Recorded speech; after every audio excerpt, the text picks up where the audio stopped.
खोज the journey from struggle to success જેની tagline છે તું खुद की खोज में निकल तो किस लिए हताश है तू चल तेरे वजूद की समय को भी तलाश है।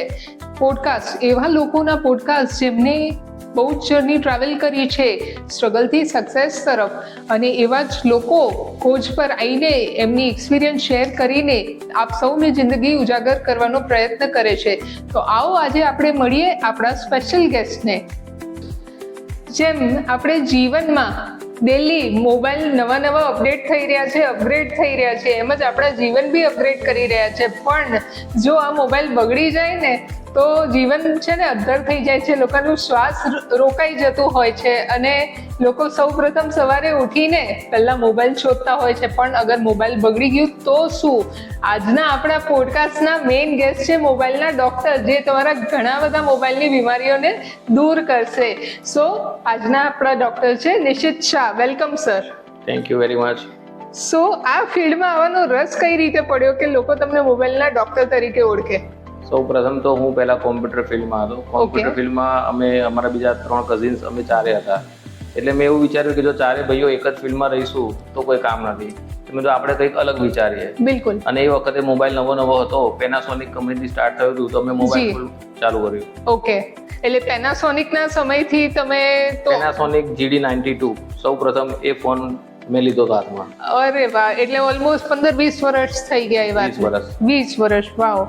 તો મારા માટે મોબાઈલ રિપેરિંગ એ એક નોકરી છે કે પેશન છે? મોબાઈલ રિપેરિંગ મારા માટે એક પેશન છે। ઓકે, અને લોકો તમને ડોક્ટર કહે છે, પણ મોબાઈલમાં સૌથી કોમન બીમારી શું હોય છે? સૌથી કોમન બીમારી અત્યારના મોબાઈલમાં બધાની એવી છે કે દરેક જણ મોબાઈલ પોતાના વાપરે છે, પણ એમના પોતાના જેટલા બી એકાઉન્ટ છે એના પાસવર્ડ કોઈને યાદ નથી। સાચી વાત છે। આ તો બહુ ઇમ્પોર્ટન્ટ પોઈન્ટ છે દર્શકો માટે કે પાસવર્ડ ભૂલી જતા હોય છે અને ત્યાં જઈને ગભરાઈ જઈએ કે શું થશે, રિકવર થશે કે નહીં ડેટા। પણ સ્ક્રીન તૂટવી કે બેટરી પ્રોબ્લેમ, કયું રિપેર કરવું સૌથી વધારે મુશ્કેલ છે? બેટરી મુશ્કેલ છે, કારણ કે બેટરીના કિસ્સામાં એવું થાય છે કે મોસ્ટ પ્રોબેબિલિટી મોબાઈલમાં બેટરી ફૂલવાથી મોબાઈલ જે છે એની બેટરી ફૂલવાથી મોબાઈલની સ્ક્રીન ઉપર આવી જાય છે, જેથી સ્ક્રીન બી ડેમેજ થાય છે અને બેટરી ક્યારે બ્લાસ્ટ થશે એની બીક રહેતી હોય છે। ઓકે। અને બેટરી કાઢવા માટે કે રિપેર કરતી વખતે અમારી બી એટલી જ કાળજી રાખવી પડે છે, નહીં તો મોબાઈલ બ્લાસ્ટ થાય। ઓકે, એટલે આ હાર્ટ જેવું છે, in short heart pumping blast થયું કે બંધ થયું તો માણસ બેટરી ફૂલી ને ફાટી તો તમે ગયા। અરે બાપરે। લોકો મોબાઈલની કાળજી કેવી રીતે રાખે તો આ પ્રકારની પ્રોબ્લેમથી ટાળી શકે? ચાર્જિંગ માટે સમયસર ચાર્જિંગ કરવું અને 80% સુધી ચાર્જિંગ થાય પછી ચાર્જર કાઢી લેવું જોઈએ। એવું નહીં કે 100% છે તો 100% ચાર્જિંગ કરવું। ઓકે, 80% સુધી કરવું એ સફિશિયન્ટ છે। અચ્છા, આ ઇમ્પોર્ટન્ટ પોઈન્ટ જાણવા મળી, કેમ કે અમે તો 100% થવાની રાહ જોતા હોઈએ। આ નોલેજ બધાને હોવું જરૂરી છે કે 80% થાય તો ચાર્જર બંધ કરી દો ને ચાર્જર પિનમાંથી કાઢી દો। શું બધું રિપેર થઈ શકે ક્યારેક કે રિપ્લેસ કરવું જરૂરી છે? મોસ્ટ પ્રોબેબલી અત્યારના કિસ્સામાં એવું થઈ ગયું છે કે રિપ્લેસ કરવું જ જરૂરી છે, કે રિપેરમાં હવે એટલી બધી ચાન્સીસ રહ્યા નથી। પહેલાના ફોનમાં બધા રિપેર થતા હતા, નોકિયા 3315 હતો ત્યારે રિપેરિંગ બધું પોસિબલ હતું। હવેના ફોનમાં મોસ્ટલી પાર્ટ રિપ્લેસ કરવા પોસિબલ નથી, રાઈટ? તો સીધું ફોન જ રિપ્લેસ કરી દઈએ? રિપ્લેસ નહીં, બધા પાર્ટ જે છે મોસ્ટ પ્રોબેબલી મળતા હોય છે અને રિપેર થાય છે। ઓકે, એટલે પાર્ટ્સ રિપ્લેસ કરાવો તો તમારું ફોન જીવતો રહેશે। વારે ઘડીએ ફોન રિપ્લેસ કરીને બી એક્સપેન્સીસને તમે ઘટાડી શકો છો। હવે મારી પાસે આઈફોન બી છે ને એન્ડ્રોઈડ બી છે। હવે બેમાં જ્યારે વોટ્સએપ ડેટા ટ્રાન્સફર કરવાની વાત આવે ને બહુ ઇમ્પોર્ટન્ટ કોલ્સ, મીટિંગ્સ બધું અંદર હોય છે, તો વોટ્સએપ ખરેખર ટ્રાન્સફર કરવું સહેલું છે? વોટ્સએપ ટ્રાન્સફર કરવું એમ સહેલું છે, પણ અત્યારમાં એવું થઈ ગયું છે કે જો એન્ડ્રોઈડ યુઝર હોય અને આઈફોનમાં જવું હોય તો એના માટે વોટ્સએપ ચેટ બહુ ઇમ્પોર્ટન્સ હોય છે। તો વોટ્સએપ ચેટ જે છે એ ટ્રાન્સફર કરવા માટે આપણી પાસે એક થર્ડ પાર્ટી ટૂલ છે, જેના થ્રુ એ વોટ્સએપ ચેટ કમ્પ્લીટ ટ્રાન્સફર થઈ શકે છે। ઇવન એન્ડ્રોઈડથી આઈફોન હોય, આઈફોનથી એન્ડ્રોઈડ હોય, આપણે કમ્પ્લીટ સક્સેસફુલ એ કરી આપીએ છીએ। જ્યારે માર્કેટમાં અત્યારે કોઈ જગ્યાએ જશો તમે તો મોબાઈલ સ્ટોર વાળા એવું જ કહેશે કે આ વસ્તુ પોસિબલ નથી, એટલે એમ કરીને યુઝર્સ બિચારા અટકી જાય કે હવે શું થશે, પણ એવું છે જ નહીં। એકચ્યુઅલી જોવા જઈએ તો વોટ્સએપ ડેટા ટ્રાન્સફર સક્સેસફુલ થાય છે। અરે વાહ, તો મારું ટેન્શન તો ઉતરી ગયું, અને ડેટા ઇઝીલી ટ્રાન્સફર થતું હોય તો એટલીસ્ટ આપણા ઇમ્પોર્ટન્ટ મીટિંગ્સ ને બધું શેડ્યુલ્સ હોય વોટ્સએપમાં એ બચી જાય અને કંઈ ઇમ્પોર્ટન્ટ મેસેજીસ મિસ ના થાય। હવે ફોન ગરમ થવો કે સ્લો થવો એની પાછળનું મેઇન કારણ શું? ફોન ગરમ થવાની પાછળ કારણ એવું છે કે જો તમે કોઈ પાર્ટ્સ એના બદલાવ્યા હશે તો એ જી. ડુપ્લિકેટ પાર્ટ્સના હિસાબે ફોન ગરમ થવાની શક્યતા વધે છે. Okay. અધરવાઇઝ તમારા ફોનની બેટરી ખરાબ થઈ હશે તો એના હિસાબે ફોન હીટિંગ વધારે થતો હશે. રાઈટ, પણ એ ઓથેન્ટિક પાર્ટ્સ ઓથેન્ટિકેટ પાર્ટ્સ હશે તો પ્રોબ્લેમ નહીં થાય. પ્રોબ્લેમ નહીં થાય. અને Okay. મોબાઈલ સ્લો થવાનું કારણ એવું છે કે જો તમારા ફોનની કેપેસિટી છે 256 GB કે 512 GB, જી. તમે એને ઓલમોસ્ટ 70-80% ફૂલ કરી દો છો તો મોબાઈલ સ્લો થવાનું કારણ છે કે ઇવન અનયુઝ એપ જે છે અત્યારના મોસ્ટલી જોવા જઈએ તો બધાના ફોનમાં 50 થી 100 એપ્લિકેશન હોય પણ એમાંથી યુઝ થતી હોય 12-15, તો બાકી Right. 30 અનયુઝ એપ્લિકેશન છે જે વારંવાર બેકગ્રાઉન્ડમાં ડેટા વાપરતો એના કારણે મોબાઈલ સ્લો વધારે થતો હોય. ઓકે, તો અનયુઝ એપ્લિકેશન ફટાફટથી ડિલીટ કરી દઈએ તો ફોન સ્લો નહીં થાય, ને ફોન સ્લો થઈ જાય છે તો જીવન સ્લો થઈ જાય છે, એટલે આપણે એનાથી ધ્યાન રાખવું જરૂરી છે. હવે મેઇન ક્વેશ્ચન, ઓરિજિનલ કે ડુપ્લિકેટ પાર્ટ વચ્ચે ફરક કઈ રીતે ખબર પડે? કેમ કે અમે તો ક્લાયન્ટ કે કન્ઝ્યુમર છીએ. બિલકુલ સાચી વાત છે. અત્યારે આઈફોન ની અંદર એવું છે કે આઈફોન ના અંદર તમે કોઈ પણ પાર્ટ્સ બદલાવો જી. તો કંપની એનું નોટિફિકેશન આપે છે કે આ ઓરિજિનલ ઓથેન્ટિકેટ પાર્ટ છે કે નહીં. એનું તમને સેટિંગ્સમાં જનરલમાં અબાઉટમાં જાઓ ઓકે. એની હિસ્ટ્રી તમને મળે છે કે તમે જે પાર્ટ્સ બદલાવ્યા છે ઓરિજિનલ છે કે ડુપ્લિકેટ છે, જી. અનવેરીફાઈડ છે કે યુઝ છે કે ઓરિજિનલ, એનું નોટિફિકેશન મળે છે. જ્યારે જી. એન્ડ્રોઈડમાં એવું છે તમે પોતે ફોન વાપરતા હો અને હા. તમને એની ફીલ ખબર હોય જી. તો તમે પાર્ટ્સ બદલાવશો તો તમને ખબર પડી જ જશે કે આ મારી પહેલાના પાર્ટ્સની ફિલિંગ જે છે એના કરતાં આ વસ્તુ મને ડિફરન્ટ લાગે છે. ઓકે. અને મેઇન હવે એક પોઈન્ટ છે કે ફેક ચાર્જર અથવા કેબલ ઉપયોગ કરવાથી કેટલું નુકસાન છે? કેમ કે બહુ જ ચાર્જિંગ મોટું તો નુકસાન છે. કેમ કે ડુપ્લિકેટ ચાર્જર વાપરવાથી એવું થાય છે કે ચાર્જર તમને ચાર્જિંગ બતાવશે ખરું જી. પણ ઓરિજિનલ ચાર્જરની જેમ માન લો ઓરિજિનલ ચાર્જરમાં લાઈક તમારું 30 મિનિટમાં 100% ચાર્જિંગ થતું હશે, જી. એ ડુપ્લિકેટ પાર્ટ્સમાં 2 કલાકે બી નહીં થાય ચાર્જિંગ. તમને ચાર્જિંગ હા. બતાવશે ખરું પણ ચાર્જિંગ થશે નહીં. રાઈટ, એ ચાર્જિંગ ઘણીવાર ડિલે થતું હોય ને આપણે એવું જ વિચારતા હોઈએ છીએ કે 1% થાય છે તો ઇટ મીન્સ ચાર્જર ચાલુ છે, પણ જે ચાલુ કંપનીનું હોય છે એકચ્યુઅલી સ્ટાન્ડર્ડ નથી હોતું. હવે કેટલાય લોકો એવું કહે છે કે મોબાઈલ વારંવાર અપગ્રેડ કરવો સારું નથી. તમે શું માનો છો? બિલકુલ, મોબાઈલને અપડેટ ત્યાં સુધી ના કરો જ્યાં સુધી તમને કોઈ એક વસ્તુથી તમે અટકી જાઓ, લાઈક કોઈ જી. એપ્લિકેશન તમારી આ અપડેટ વગર નહીં ચાલે તો જ અપડેટ કરો. બાકી અપડેટ વારંવાર કરવો એ બિલકુલ હાનિકારક છે. ઓકે.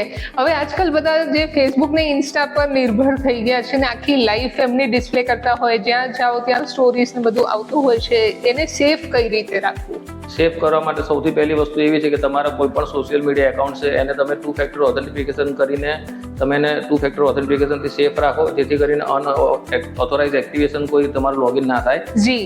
અને એનાથી સેકન્ડ થિંગ એવું છે કે તમારા સોશિયલ એકાઉન્ટ જે છે એની જોડે તમારો મોબાઈલ નંબર જે છે એ મોબાઈલ નંબર તમારો વર્કિંગ છે એની જી. ખાસ ચકાસણી કરતા રહો. ઘણા લોકોને એવું હોય કે 2 વર્ષ પહેલા 3 વર્ષ પહેલા જે મોબાઈલ નંબર વાપરતા હોય હા. એ નંબર એમાં રાખ્યો હોય અને પછી જ્યારે રીસેટ કરવાનો વારો આવે ત્યારે મોબાઈલ નંબર તો બંધ થઈ ગયો કે બદલાઈ ગયો હોય. રાઈટ, એટલે આખી ને આખી એપ્લિકેશન જતી કરવી પડે, તમારે આખું યુઝર આઈડી તમારે છોડી દેવા પડે, તમારે નવું એકાઉન્ટ ક્રિએટ કરવું પડે. એટલે 2 ફેક્ટર ઓથેન્ટિફિકેશન અત્યારે જ કરી લ્યો તો એટલીસ્ટ તમારું અકાઉન્ટ સેફ થઈ જાય ને ફેસબુક ઇન્સ્ટાને તમે એન્જોય કરી શકો.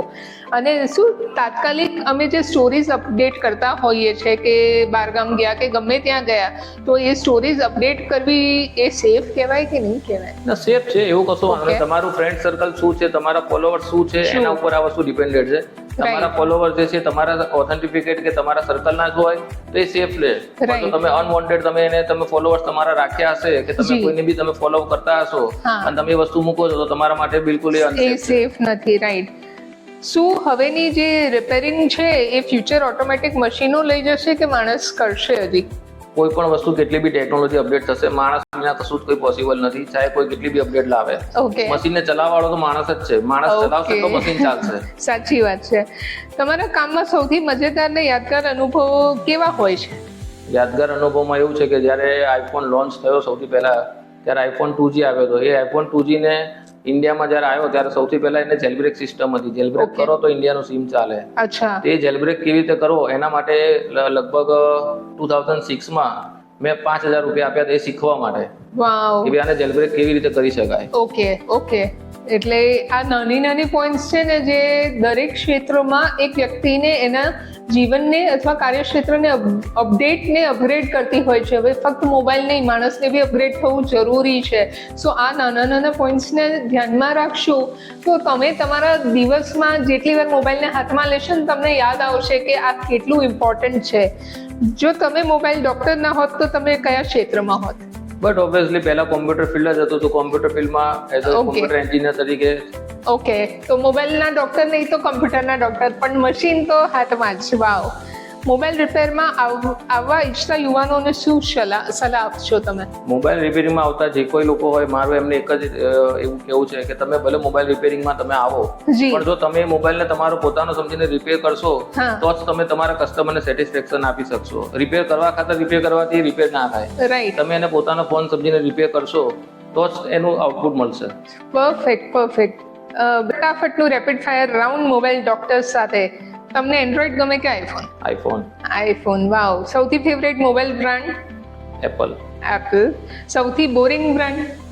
ઝાયોમી છે, હુવેઈ છે. ઓકે. આજ સુધીનો સૌથી ટફ ફોન કયો જોયો? હુવેઈ. ઓકે. સૌથી મોંઘું રિપેર કયું કર્યું છે? IPhone 15 Pro Max. વાવ. મોબાઈલ રિપેરમાં સૌથી ડરાવતું સાઉન્ડ? ડરાવતું સાઉન્ડ એટલે મોબાઈલ છે. ઓકે. એટલે મોબાઈલ ડરાવે જ છે. સ્ક્રીન તૂટવી કે બેટરી ફૂલી જવી, કયું વધુ મુશ્કેલ? બેટરી ફૂલવી. જો ફોન બોલી શકે તો સૌથી પહેલા શું કહેશે? મને હલકો કરો. ડુપ્લિકેટ પાર્ટ ક્યારે વાપર્યા છે ટ્રાય માટે? બિલકુલ, જેવી કસ્ટમરની ડિમાન્ડ. ઓકે.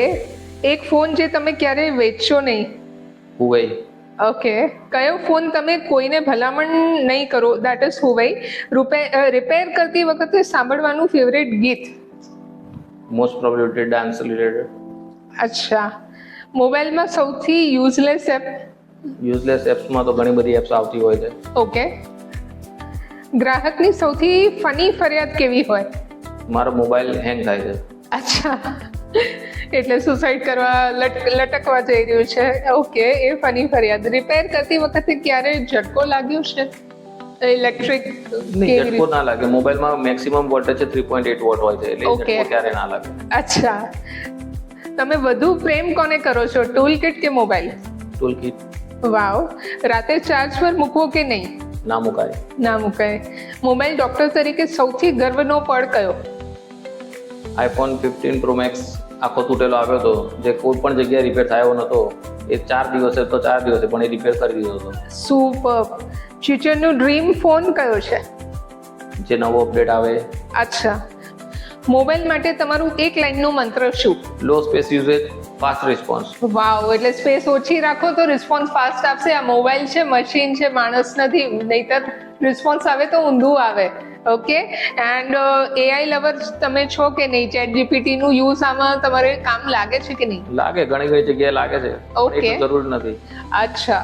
સો આ હતા મોબાઈલના ડોક્ટર અને ઘણા બધા ઇમ્પોર્ટન્ટ ટિપ્સ એમને આપ્યા.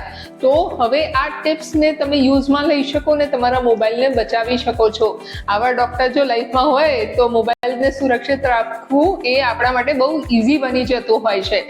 આવા જ સિતારાઓ સાથે ખોજ લાવતું રહેશે તમારી સામે નવા પોડકાસ્ટ. અને ખોજની જે ટેગલાઇન છે હું કહીશ, તું खुद की खोज में निकल, तू किस लिए हताश है, तू चल तेरे वजूद की समय को भी तलाश है. Thank you so much Nishit ભાઈ ખોજ પર આવવા માટે.